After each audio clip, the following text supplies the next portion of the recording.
Salut à tous et à toutes, c'est Citric et aujourd'hui on se retrouve pour un nouveau tutoriel. Donc déjà je voudrais vous souhaiter de joyeuses fêtes de Noël et de nouvelle année. Aujourd'hui un nouveau tuto pour vous apprendre à faire un petit logo AVI. Donc voilà, j'ai choisi mon image, voilà, c'est Megan Fox, oula, voilà. Donc on va commencer tout de suite par déverrouiller le calque. Donc voilà, nous allons importer notre fichier. Donc on fait importer.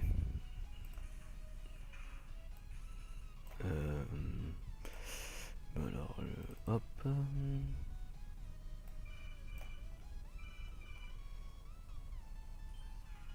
Alors, je vais choisir un logo que j'ai fait pour un ami.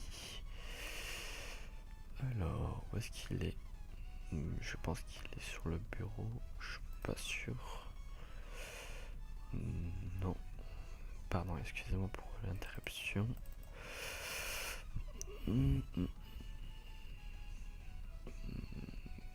est-ce qu'il est? Pardon, excusez-moi, on va marquer. Voilà. Donc voilà, là nous apportons notre fichier, notre petit logo que nous avons gentiment fait sur Cinema 4D. Après on va importer le 3D.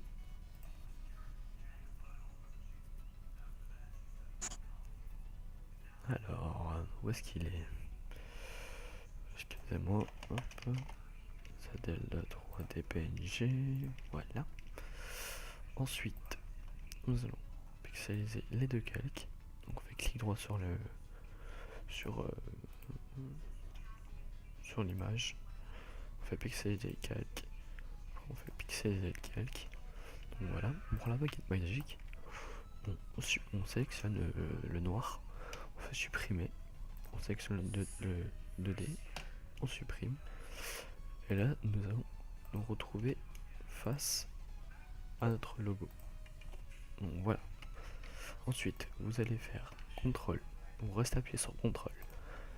Voilà, vous sélectionnez les deux, et à ce moment-là, vous pouvez le déplacer, faire CTRL T et l'agrandir ou le rétrécir comme vous voulez. Donc moi je vais bien le centrer.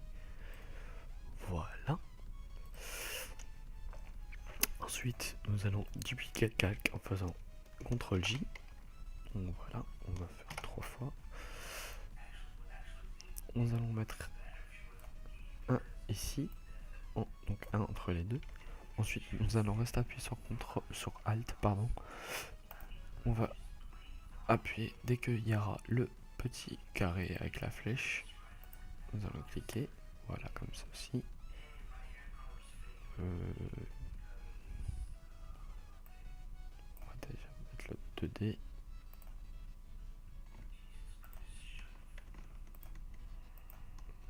Attendez. Donc on fait ça comme ça. On met le 3D ensuite. Ensuite on va mettre le 3D comme ça. Oula, je me suis fail. On va mettre le 3D comme ceci normalement. Non, ça doit pas être comme ça normalement. Oula, pardon. Je suis désolé pour le fail. Attendez, hop. On va faire ça pour être sûr. CTRL, option de fusion. Hop là, voilà, il est bien sur le calque. Ensuite, nous allons sélectionner le 2D. Nous allons faire option de fusion. Nous allons mettre une lueur interne. Voilà. On va mettre la couleur blanche. Voilà. Ensuite, nous allons agrandir sa taille légèrement. Pas que ça fait trop dégueulasse. Ensuite, on va refaire option de fusion. Voilà. On va mettre une ombre de portée. Nous allons enlever la taille. On va agrandir la taille. Voilà. Et ensuite, je pense que moi personnellement, Non, ça va, c'est correct. Ensuite, nous allons sélectionner le 3D. Donc là, c'est très important de mettre du satin. Donc je vous explique pourquoi.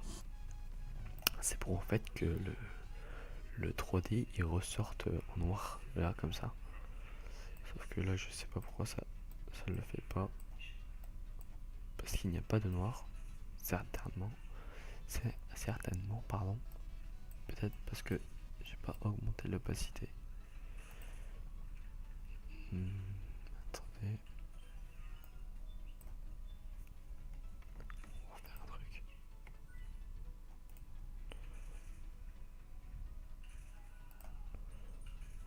Là je ne comprends pas pourquoi ça me fait ça. Tant pis, c'est pas grave. On va faire ça. Parce que c'est trop bizarre. Non, c'est censé. Bon, c'est pas très grave. Donc on va remettre en blanc. Après, si vous voulez mettre en rouge comme ça, vous mettez en rouge par exemple. Voilà, pour ça fait une lueur interne rouge.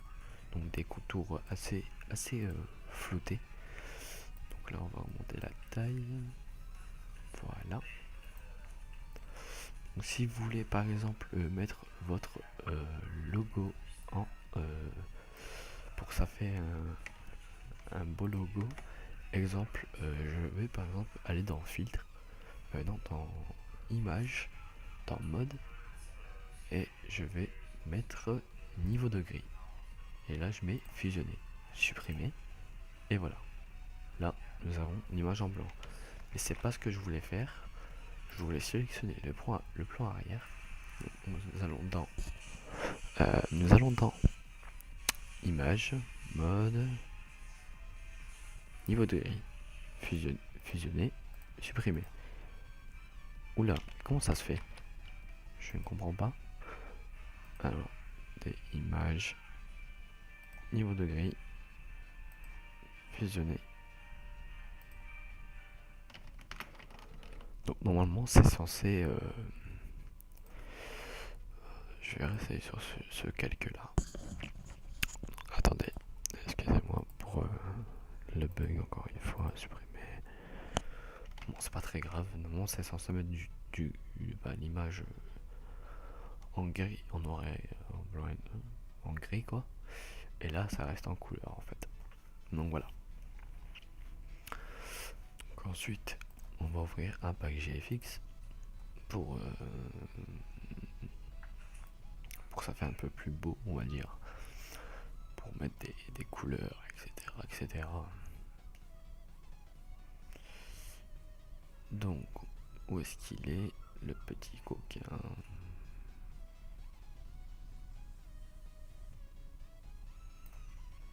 Non, ce n'est pas celui-là, pardon.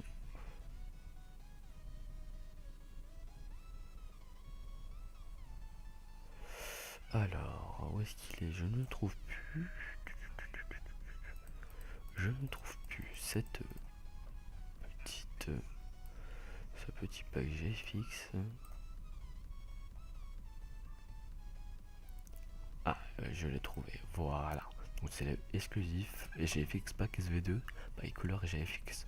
Voilà, c'est un fichier PSD, donc c'est un fichier Photoshop, vous rassurez. Donc voilà, là on fait OK. Et là nous avons ouvert notre petit pack GFX. Donc pour ma part, moi je vais mettre du rose, voilà, comme ça, du rose comme ça. Parce que c'est... Il y en a qui disent ouais, c'est pour les filles, nanana, mais je trouve que ça fait vraiment beau en rose. Des fois des logos AVI. Donc voilà. Alors, vous voyez, ça rend plutôt bien. Je suis plutôt content de moi. Mais si on met comme ça, par exemple, vous voyez, le contour, il est en couleur. Et le... Enfin, il est en rose, quoi. Et le logo, il est en couleur, quoi. Il est en couleur normale. On va dire ça comme ça. Mais moi, je veux pas ça. Moi, je veux mettre tout en rose. Donc voilà. D'ailleurs, je voulais mettre un petit contour, histoire de qu'on voit un peu le logo. Moi je vous dis, mettez en 2 pixels ou 1 pixel. Moi je crois que je vais mettre en 2 pixels, je pense. Voilà. Et là on va faire ça. Attendez. Non, c'est pas ce que je voulais faire. Bon, c'était pas très grave. Alors, après, par exemple, si je veux mettre un flou directionnel qui part sur les côtés comme ça, ou un flou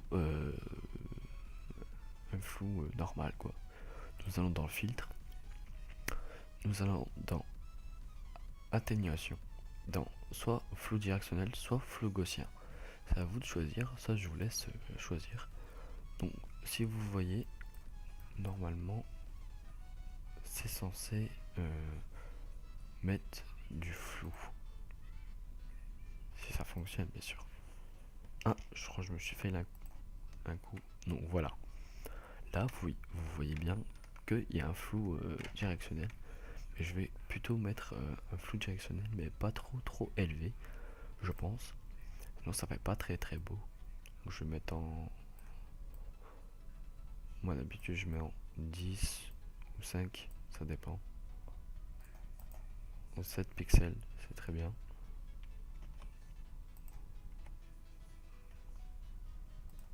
Oula. Atténuation. Attendez, je vais faire ça. Hop. On va sélectionner le calque. Flou directionnel.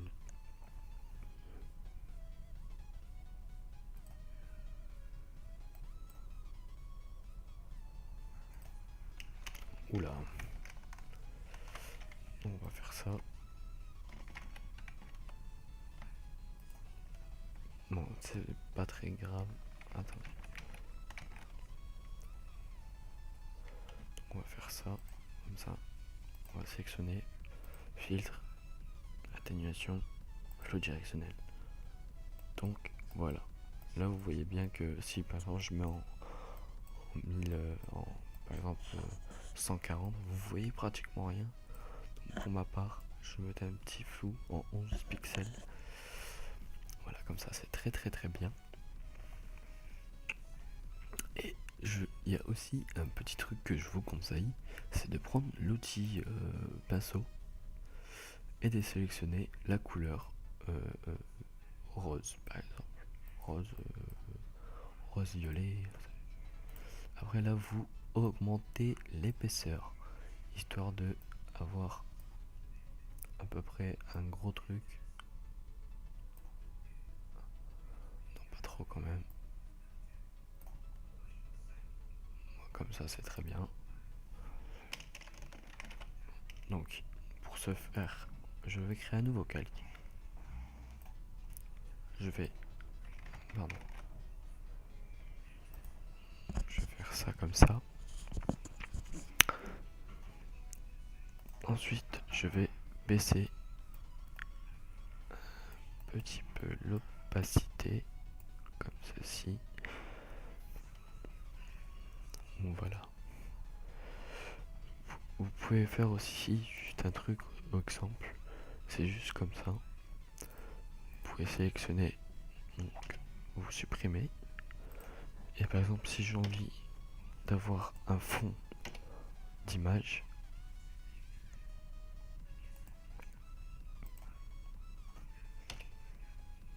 par exemple là il est en PNG, donc là je peux mettre un flou, une image. Exemple, je vais mettre, j'avais pris la dernière fois New York, la ville de New York. Et voilà, je l'ai mis comme ceci. Donc ça rend plutôt bien. Après, vous pouvez faire une partie aussi sur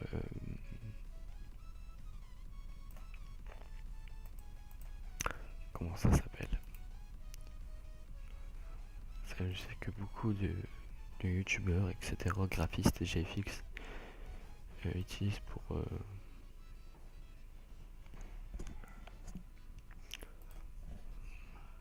pour que le logo soit arrondi un petit peu. On va dire ça comme ça. Donc voilà, là on a un petit logo AVI. Donc voilà, c'est vraiment le logo AVI. Là c'est vraiment à la vite fait. Après vous pouvez aller voir d'autres tutoriels qui montrent, etc. Ils expliquent beaucoup mieux que moi. Ensuite, pour l'enregistrer, c'est très simple. Vous allez dans Fichier, Enregistrer pour le web et les périphériques, et vous l'enregistrez en PNG 24 pour avoir une qualité vraiment très belle. Vous l'enregistrez et vous le mettez sur le bureau. Voilà, très simple. Ensuite, voilà, vous avez votre petit logo AVI. Et voilà. Donc, si le tutoriel vous a plu, n'hésitez pas à vous abonner à la chaîne avec un petit commentaire, ça fait vraiment plaisir. Et encore une fois, bonne fête de Noël, bonne année, et à bientôt. Tchuss!